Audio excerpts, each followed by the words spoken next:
Chazak is very proud to present our inspiration, State Senator Joe Addabbo, here to explain his first-hand experience with gerrymandering. Thank you. Well, again, a pleasure, and I want to thank Chazak for the opportunity. Gerrymandering is a real odd concept when you talk about constituents and how they interact with their elected officials. Many times, zip codes and communities are split up between 2, 3, 4, or even more elected officials, thus further confusing our constituents. My district, back in 2008, when I first got elected to the Senate, was a very nice, clean box of a district. It started here in Howard Beach, and it went north to Queens Boulevard, went to the Brooklyn border, and then roughly around the Van Wyck Expressway. But back in 2012, redistricting occurred, and gerrymandering obviously was victimized by gerrymandering, and we wound up with this district. I love this district. It's a great district, made of really nice people. But the politics of it all really doesn't serve the people that well if you think about it. If you look at here, this part of Ozone Park, which is my hometown, cut out of my district along with Woodhaven, Glendale, and Ridgewood, thus bringing Senator Generis all the way from Astoria down through Ridgewood, Woodhaven, and Ozone Park. Again, not the best for public service or politics because, again, to have Senator Generis come all the way down to Ozone Park when he represents mostly Northern Queens is not fair to Senator Generis or the residents here. If we go here to Far Rockaway, you'll see where the Rockaway Peninsula is split.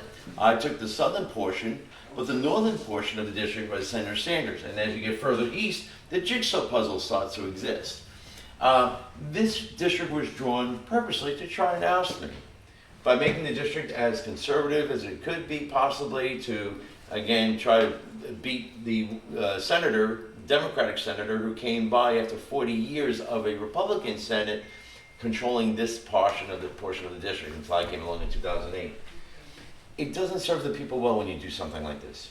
Because when you have an area like Kew Garden Hills that is split up between a number of senators, those individuals get confused on who their senator is, and maybe their interests are split up as well.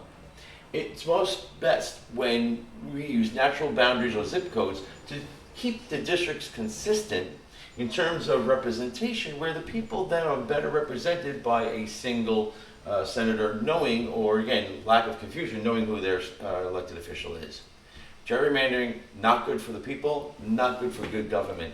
I'm only hopeful that with this most recent redistricting of lines that we avoided the gerrymandering and got back to using natural boundaries and zip codes to better serve the residents. With my new lines, now, this again being the newly drawn lines, you can see there's more of a natural boundary effect. Coming off the bridge in Rockaway, again a natural boundary, I represent everything to the west of that. Coming up north, it goes to the Van Wyck Expressway, a natural boundary. To the north, Queens Boulevard, a natural boundary. To the Brooklyn border, a natural boundary. So you can see here, the district lines for my new 2023 district is again more consistent with zip codes, natural boundaries, and thus better representing areas and certainly residents of a certain community. So again, gerrymandering, not the best way to do government and represent individuals, certainly in terms of our government representation. Gerrymandering done is basically because of politics. It really cuts up the communities based on a political gain, sometimes to favor an incumbent or sometimes to favor some other political party. And again, if the basis of which is based in politics, not the best thing for the people.